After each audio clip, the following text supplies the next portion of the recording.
জ্বালানি তেলের মূল্যবৃদ্ধি এবং জ্বালানি তেলের সংকটকালীন পরিস্থিতিতে রাজ্যের মুখ্যমন্ত্রী শুভেন্দু অধিকারীর প্রশাসনিক বৈঠকে জোর দিতে একসাথে পুলিশ আধিকারিকরা এবং জেলা প্রশাসনের আধিকারিকরা আসছেন বাসে করে।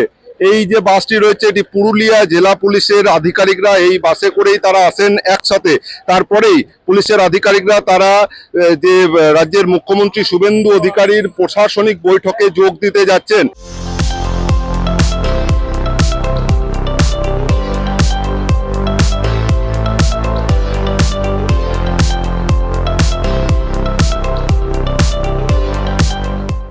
মাননীয় মুখ্যমন্ত্রী আজকে দুর্গাপুরের অ্যাডমিনিস্ট্রেটিভ রিভিউ মিটিং করছেন।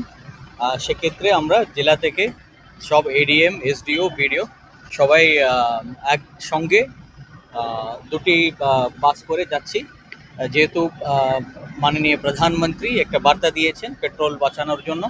আমরা খুব কম সংখ্যক গাড়িতে, মানে যত কম হবে আমরা এই বাসগুলোতে যাচ্ছি, যাতে তেল আমরা আদায় করতে পারি, সেভ করতে পারি। জেলা থেকে কোন কোন এডিপিসি যারা যাচ্ছেন, পুলিশের কেউ যাচ্ছে কি?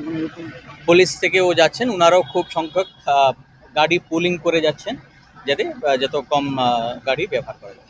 এইখানে জেলা প্রশাসনের পক্ষ থেকে আপনারা কটা গাড়ির ব্যবস্থা করেছেন?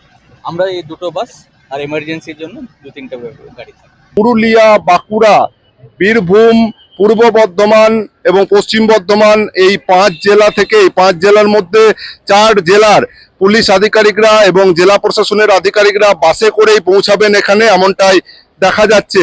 তবে এই সিদ্ধান্ত প্রশাসনিক সিদ্ধান্তেই যে একদম খুশি সারা রাজ্যের মানুষ। দুর্গাপুর থেকে সনাতন গড়াই, সংবাদ প্রতিদিন .in।